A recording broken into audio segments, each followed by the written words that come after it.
Hey, this is Harlan Yerger, the president founder of CEO Solutions, and we're back talking to CEOs, and we're talking about the bad behaviors that we see as we're consulting and working with other CEOs and what we've had to help them change. This is number 4, and we kind of call this the, bad performance doesn't mean you get fired type of situation. And where this comes from is that many times we're talking with CEOs and they're saying, I've got this performance issue. And it doesn't matter if it's at their low level, mid level, or even their executive VP or their partners. They're saying, we're having a performance issue. They're not getting the job done. They're screwing everything up. And we're frustrated with it. And some of this goes back to the strategy, to the avoidance, to the Siegel. It can all add into this. But again, it doesn't mean that because we have poor performance that we have to terminate the person. Here is what the reality is.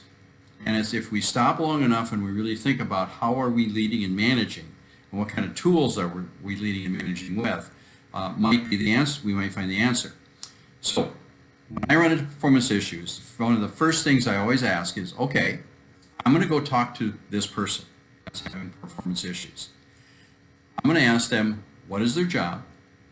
What are the outcomes that are expected from them that they're supposed to produce? How do they measure those, and what does it look like when they're successful at doing it? I'm going to ask them those 4 questions. And I tell the CEO or the manager that this is what I'm going to ask them. And 9 out of 10 times I get okay, I guess maybe that's not clear.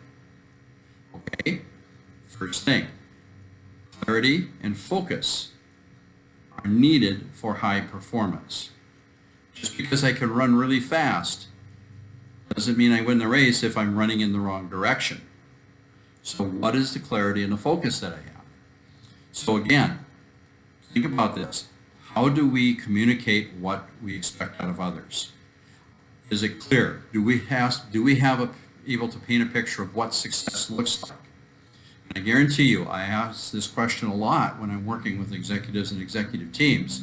And I ask the question, okay, in this area, you're a sales manager. You're supposed to produce certain kind of sales. What does success look like? And it's very difficult for them to explain that, dialogue it.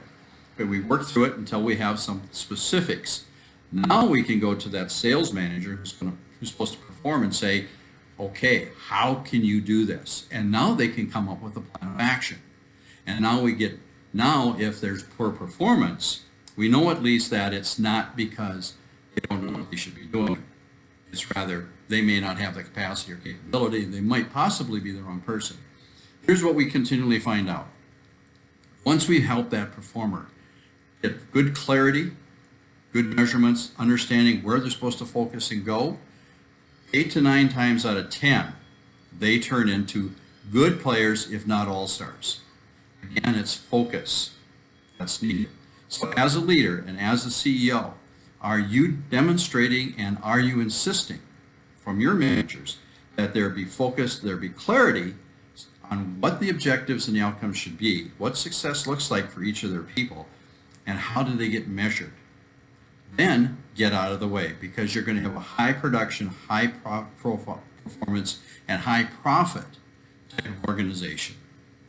That makes you a great CEO.